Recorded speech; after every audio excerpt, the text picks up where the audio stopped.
Good evening. This is All India Radio Kohima. I'm Ketholena with the evening news.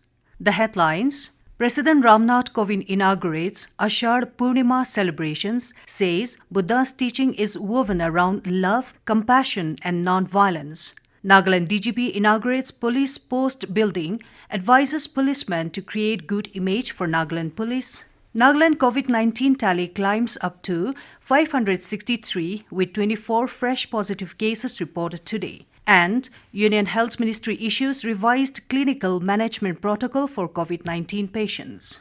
President Ram Nath Kovind said that India is proud of being the land of the origin of the Dhamma. He said that people in the country see Buddhism as a fresh expression of the sublime truth, and the Buddha's enlightenment and preaching were in line with India's tradition of respect for intellectual liberalism and spiritual diversity. Inaugurating the celebrations organized by the International Buddhist Confederation on the occasion of Ashadha Poornima today, Kovind said it was from India that Buddhism began to spread in neighboring regions and grew organically in new fertile soil, eventually branching off into various offshoots. Meanwhile, Prime Minister Narendra Modi, while addressing the celebration of Ashadha Poornima, said the world is fighting extraordinary challenges today and lasting solutions can come from the ideals of Lord Buddha. He said they were relevant in the past, present, and they will remain relevant in the future. Modi said bright young minds are finding solutions to global problems. He pointed out that India has one of the largest startup ecosystems. He said he is very hopeful about the 21st century, and this hope stems from the youths. Prime Minister Modi urged the youths to stay connected with the thoughts of Lord Buddha as they will motivate and show the way ahead. Director General Police Nagaland T. John Longcomer inaugurated the police post building at Delhi Gate today at Dimapur. The DGP congratulated the Commissioner Police Dimapur, Rotihe Tetsio, and DCP Zone 2, Atula, for completing the work and making it functional within a short period of time. Longcomer advised the policemen who would be posted at border gates to create good image for Nagaland Police. The DGP also expressed appreciation and gratitude to Team Dimapur, including the medical fraternity, churches, civil societies, NGOs and individuals for rendering their selfless sacrifice in the fight against COVID-19.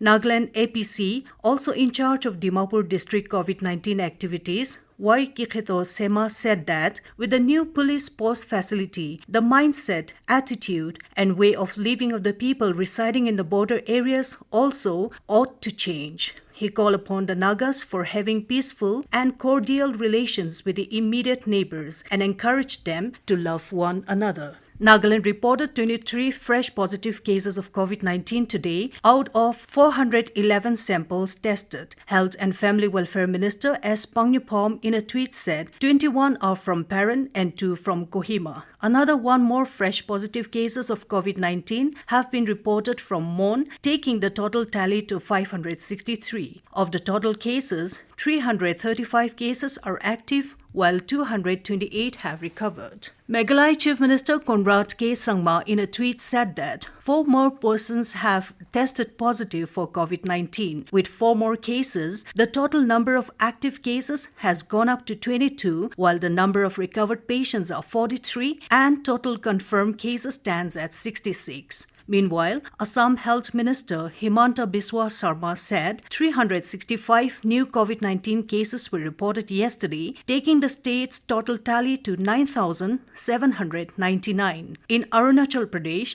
20 new COVID-19 cases were detected yesterday. With this, the total number of COVID-19 cases in the state has gone up to 252. Health and Family Welfare Ministry said a total of 22,771 new cases of COVID-19 were reported in the country within the last 24 hours, taking the total number of cases to 6,48,315. This is the highest spike in fresh cases since the outbreak of COVID-19 pandemic in India. In a single day, 442 deaths were reported, taking the nationwide toll to 18,655. Presently, the total number of active corona cases in the country is 2,35,433. Meanwhile, a total of 3,94,227 people affected with coronavirus have recovered in the country so far, taking the recovery rate to 60.81%. You're listening to the news from All India Radio, Kohima.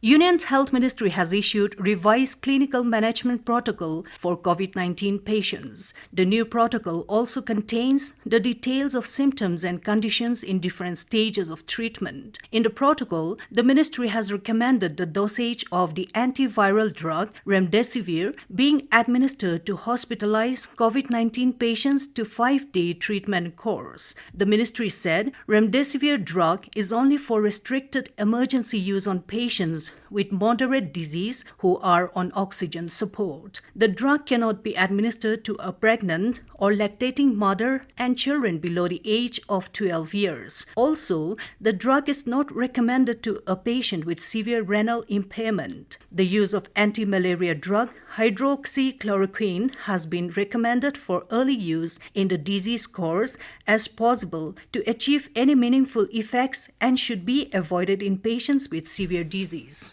Agriculture Ministry has said it is taking several measures to facilitate the farmers and farming activities at field level during COVID-19 pandemic. The ministry said there has been noteworthy progress of sowing area coverage under Kharif crops. It said over 68 lakh hectare area have been brought under sowing of summer rice this year as compared to 49.23 lakh hectare during the corresponding period of last year. Pulses have been sown in about 36.82 lakh hectare as compared to 9.46 lakh hectare during the corresponding period of last year. The ministry said over 109 lakh hectare area have been brought under the sowing of oil seeds as compared to 33.63 lakh hectare during the corresponding period of last year. The ministry said sugarcane has been sown in about 50.62 lakh hectare area as compared to 49.86 lakh hectare in comparison to the corresponding period of last year. Prime Minister Narendra Modi has sanctioned an ex gratia of 2 lakh rupees each for next of kin of persons who lost their lives due to floods in Assam from Prime Minister's National Relief Fund. Modi yesterday spoke to Assam Chief Minister Sarbananda Sonowal and reviewed the situation in the wake of flooding and landslides in parts of the state. Prime Minister Modi had assured all possible support from the centre to help the affected people. The Vande Bharat mission, which entered its 4th phase yesterday, is progressing smoothly. More than 500 flights will be operated under Phase 4 of this mission. This includes both Air India and private carriers who are ramping up their operations in a big way. Air India will be conducting 170 flights till 115th of this month to and fro from 17 countries. Private airlines will have significant participation in the 4th phase of Vande Bharat mission. Meanwhile, a record 5 lakh stranded Indians have returned safely to India under the mission till now. And Home Minister Amit Shah today paid tributes to Swami Vivekananda on his death anniversary. In a series of tweets, Shah said Swami Vivekananda was a saint, a great thinker, and an extraordinary speaker who not only reinforced the spirit of nationalism in India, but also fostered the entire world with the qualities of Indian culture. The minister said Swami Vivekananda believed that only the youths will give the right direction and power to the development of the nation in the times to come, and added that Swami Vivekananda's ideals still inspire the youth to serve the nation. To end the news, the headlines here again. President Ram Nath Kovind inaugurates Ashadha Poornima celebrations, says Buddha's teaching is woven around love, compassion and non-violence. Nagaland DGP inaugurates police post building, advises policemen to create good image for Nagaland Police. Nagaland COVID-19 tally climbs to 563 with 24 fresh positive cases reported today. And Union Health Ministry issues revised clinical management protocol for COVID-19 patients. This is all we have in this evening news bulletin. Good night.